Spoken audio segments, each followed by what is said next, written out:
तर उपमुख्यमंत्री एकनाथ शिंदेंकडून काँक्रीट रस्ते कामांची पाहणी करण्यात आली आहे। मुंबईत सिमेंट काँक्रीट रस्ते कामांची अंमलबजावणी प्रभावीपणे सुरू असल्याचं सांगितलं जातंय। मुंबईत आतापर्यंत 1333 किलोमीटर रस्त्यांचं काँक्रिटीकरण पूर्ण झाल्याची माहिती आहे।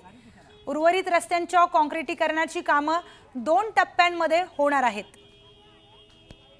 तर उपमुख्यमंत्री एकनाथ शिंदे यांच्याकडून या सर्व कामांची पाहणी करण्यात आली।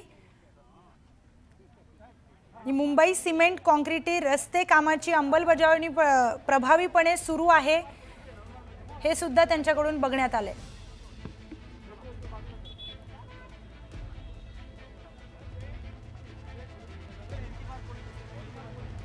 उर्वरित रस्त्यांची कामं 2 टप्प्यांमध्ये होणार असल्याची माहिती आहे। आतापर्यंत मुंबईत 1333 किलोमीटर रस्त्यांचं काँक्रिटीकरण पूर्ण झालेलं आहे आणि उर्वरित रस्त्यांच्या काँक्रिटीकरणाची जी कामं आहेत ती 2 टप्प्यांमध्ये पूर्ण होणार आहेत, अशी देखील माहिती येते। सध्या उपमुख्यमंत्री एकनाथ शिंदेंकडून या सर्व कामांची पाहणी सुरू आहे आणि मुंबई सिमेंट काँक्रिटी रस्ते कामांची अंमलबजावणी किती प्रभावीपणे सुरू आहे याची देखील पाहणी सुरू आहे।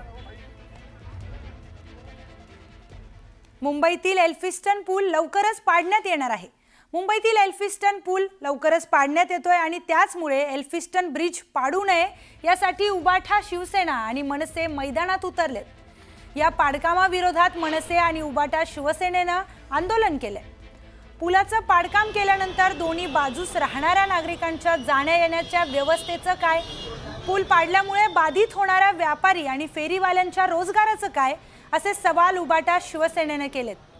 मनसेनं पालिकेच्या अधिकाऱ्यांसोबत चर्चा करत नागरिकांच्या हरकती आणि सूचनाबाबत तुम्ही काय निर्णय घेतला आहे स्पष्ट करा, अशी भूमिका घेतली।